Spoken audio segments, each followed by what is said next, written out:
So hello and welcome back, friends. We are back with another video, and in today's video we are going to discuss how to apply for US visa.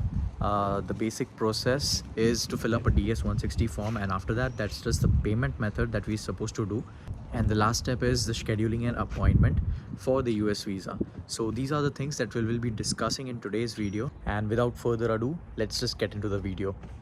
Okay, friends, so before heading into the video, I just want to discuss one thing, which is the first and foremost question for everyone, that is, when should we apply for US visa? So according to me, the ideal time for applying as US visa, if you are a student, is when you enter into your second semester, and that's what I did. So basically, the dates that we are getting right now is 2 to 3 years later of the date. So let's say if I'm applying right now, then I'm getting a date for 2026, and by rescheduling that, we can move that date further close to a recent date. And this is the only reason why I will advise to apply it early, and rest it is completely on the individual, whether they want to apply it as soon as possible or on the later stage of their life. The other factor that helps in applying the US visa is that we get the tickets to India at a cheaper rate from US. So let's say if you're flying from New York to India, no matter in Delhi or Mumbai, then the flight tickets will be roughly $300 to $350 cheaper than what you'll see from Toronto to Mumbai, Delhi, etc. So that's one of the pros.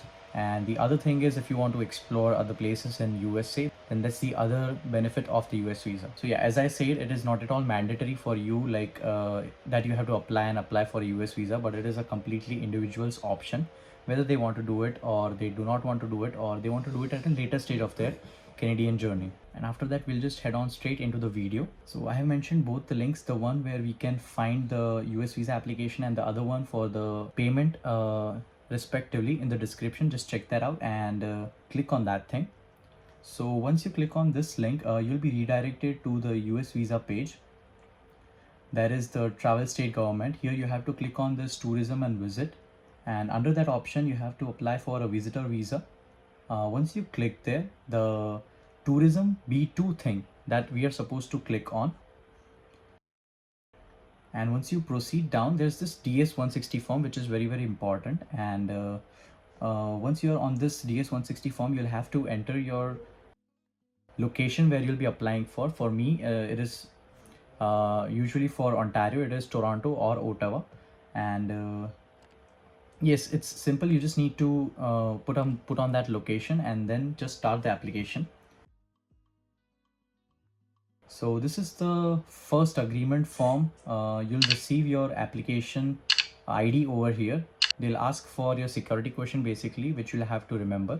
That's it. Just click on continue, and the next page will be your personal information, basically your surname, your given name, and the full profile information. So once you have entered your first name, last name, this is option for the full name in the native alphabet. You can also click on do not apply. You can also use the Google Translate in order to translate your name into the native language, which we are doing here. That's the easiest way to get that done. But also you can select the does not apply option if you are not interested to provide that thing. Just make sure to click on save right after you fill up every single page, because there is a probability that the page will that the session will time out, and you'll have to take care of that thing. The another question is, have you ever used another name? So just click no if you have not.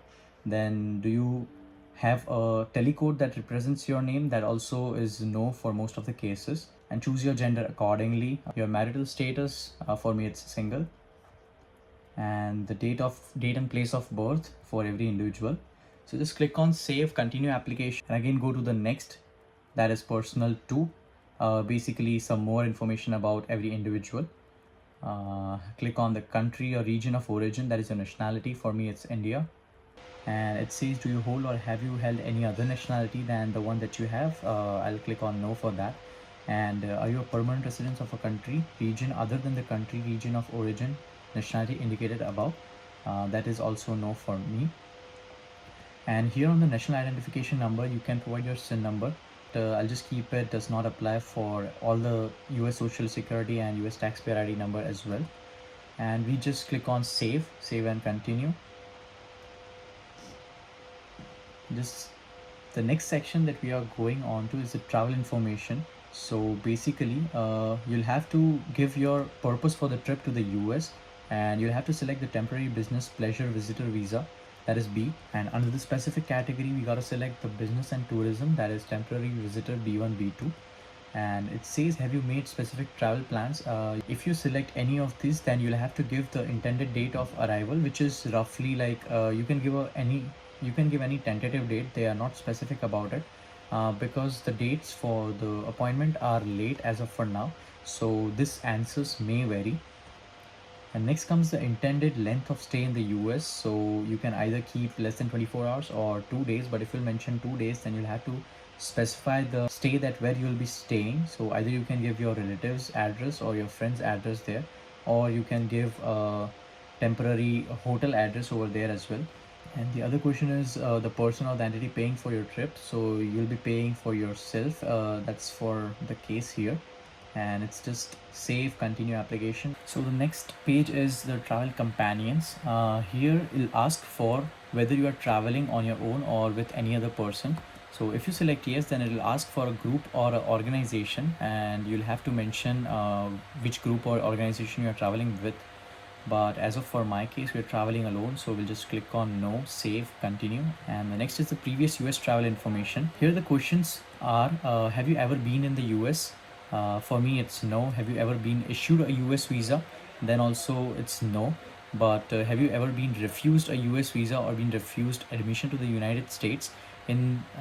So there might be cases like there might be people who have already got a rejection once. You'll have to select yes over here and mention your specific reason why you got rejected.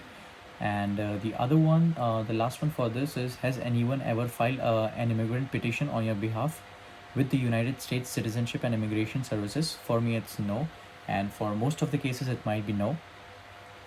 And just the same, save, continue. And the next is address and the phone. So in this section, that is the address and the phone information, we are supposed to fill up our address details which we are staying in.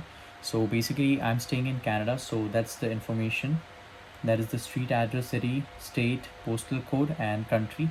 Make sure to keep all this information as accurate as they are, because there might be chances for rejection or refusal on this basis.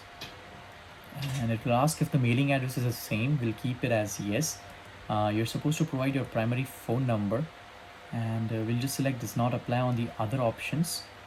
The last one is the email address over here. We'll provide our email address. And have you ever used any other email addresses? If you use, then you can, but I do not, so we'll just click on no and proceed. The last option over here is they'll ask for a social media handle. So you can either provide your Facebook, Instagram or LinkedIn, or any of the one that you want to. Here we are providing with the LinkedIn information. And yes, the last option over here is, do you wish to provide information about your presence on any other websites or applications you have used? Over here we have already mentioned the LinkedIn link, so we'll just click on no and proceed with save, continue and the next step. So as I see, don't forget to keep saving this information, because there are chances like the session might get timed out. The next information is the passport information. So we'll just keep on our passport as a regular passport. You need to enter your passport travel document number. Make sure to be accurate, as this is a really important information and we don't need to like mess this things up. The passport book number, we do not have that, so we'll just click on does not apply.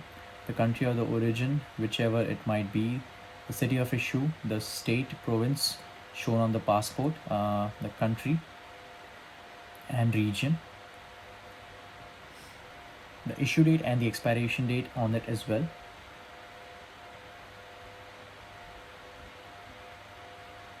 In case if you have ever lost a passport or had one stolen, so if you have, then you'll have to provide that information, but we'll just proceed with no, save, continue. And the next form, that is for the family. So for the family's information, you'll have to provide your father's full name and date of birth according to the passport. Make sure you are as accurate as it is on the passport. Now comes the mother's surname, given name, date of birth, and is your mother in the US, then we just click on no. The last option the last option under the family section is, do you have any immediate relatives not including parents in the United States? So that basically means your fiance, spouse, or a child or a sibling, and we just have none, so we'll proceed with no and save, continue. So the next section is for the present work, education and training information. Here we are student, so we'll just select a student in the primary occupation, and accordingly we'll just provide the school's name, where we are studying, the complete street address, the phone number, don't forget the postal codes, and the tentative start date. You do not need to be precise on this start date, but you can like select the same month, or if you have the specific start date, then it's really good. Then we are supposed to provide the monthly income in the local currency and briefly describe your duties, like what you do in your studies and stuff. So again, save, continue, and click on next. If And the next section is for the previous work, education and training information. In this there are two questions, like were you previously employed, and the second is, have you attended any education institutions at the secondary level or above. So we'll begin with the employees information. If you have worked with more than one employees, then you can just add another, and just mention all the employees information, mentioning your brief description in each of them. And once you have done that, the next option is for the education details. Here we are supposed to mention the bachelor's information and everything that we have done. So once you are done with that, just click on save, continue, and the next section. So in this next section, it asks for, do you belong to a clan or tribe, which must be no for most of the applicants. And it also asks for provide a list of languages you speak. Just mention whichever language you are well known with, and by well known, I really mean it like you have to like read, write and understand the language completely. Just mention whichever languages you are known with by just clicking on add another. And once you are done with this, it will ask for, have you traveled to any other countries or regions within the last 5 years. We'll just click on no. Have you belonged to or contributed to work for any other professional, social or charitable organization? If you have, then you'll have to select yes, but in our case it's no. Do you have any specialized skills or training such as firearms, explosives, nuclear, biological or chemical experience? We'll just say no. Have you ever served in or been a member or been involved with the parliament unit, vigilant unit or rebel group? And for us, that's a no in that. And yes, we'll just click on save, continue your application and proceed for the next. So the next section is the security and the background section. I'll just advise you to go through the questions once, and most of the questions will have the answer no, but just read accordingly and answer it. The usual questions will be like, do you have a mental or physical disorder, or have you ever been a drug abuser or a drug addict? Then as I said, most of the answers will be no. Just click on save, continue, and the next is the part 2 for the security questions. The questions under here will be, have you ever been arrested or convicted for any offense? Have you ever violated or engaged in a conspiracy to violate? Are you coming to the United States to engage in prostitution or unlawful commercialized vice, or have been engaged in the prostitution? So have you ever been involved in, or do you engage in money laundering? So these are basically the security and the background questions. So I'll just ask you to go through them once and answer accordingly. And majority of the answers will be no, but still, in case if you face any of the thing, then just provide with the accurate information that you can. And we'll just click on the save, continue, and the part 3 of the security and background check. The security and background check is quite a long procedure, but that is the utmost necessary thing. So it will ask, majority of the questions on this part 3 section will be like, are you engaged in any export control violations or any other illegal activities or any terrorist activities, or do you have any intent to provide the financial assistance or support to terrorists? Are you a member of the representative of a terrorist organization? So yes, these are basically the security in the background questions that you'll have to answer accordingly as per the best current information available. Save, continue, and Now comes the part 4 of the security in the background, which asks for like, have you ever entered the United States like with fraud or like willful misrepresentation, or have you been removed or deported from any other country? So we'll just click on no, save, continue application, and the next is the part 5 of the security question. So just go through these questions in the part 5 and answer accordingly as per your accurate information. And yes, every time, as I mentioned, just don't forget to save the file, continue, and so the last step is to upload a photo, and just make sure to upload the photo with the correct dimensions and the proper requirements as per the US visa applications requirements. The photo that you are uploading should be colored. It should be a recent one with a white background. There should be a neutral expression, no smile, and no glasses, of course. And it should be a square 2x2, and the size of the image should be less than 240 kbs. Just make sure to upload the photo that falls under this requirements. And once you have selected the photo, just click on the upload photo. Once you are done uploading this photo, just click on next and continue using this photo. Then it will go through a review process, and in this review process you are supposed to like go through each of the information, that is the personal, travel, family, work, security, background, and you can double check this information and make sure they are accurate. So the last step of this DS-160 form is submit and sign. And once you provide your passport number, your captcha, just click on next. The final confirmation page will be here. Just don't forget to either print this page or save it as a PDF document, and make sure you'll have to carry this confirmation page on the date of the interview. Now comes the next step, that is the payment process. Just click on the second link that is provided in the description, and that might lead you to this page basically. You'll have to scroll down a bit. Just click on apply. It will basically ask for select the condition that best applies to you, and in our case it is I'm a non-Canadian citizen residing in Canada who has completed the US non-migrant DS-160 form and want to apply for the visa. Then click the continue, and it will ask for the basic information, that is the given name, surname, email, and it will ask to create a password for this one, and we'll have to agree on the terms and conditions, provide the mobile phone number that we have. Just agree on the terms and conditions and click continue, and you'll receive a activation code in your email. Just make sure to click on that link and activate this account for payment confirmation. And once you have activated your account by clicking on this link, it will ask for some of the basic details.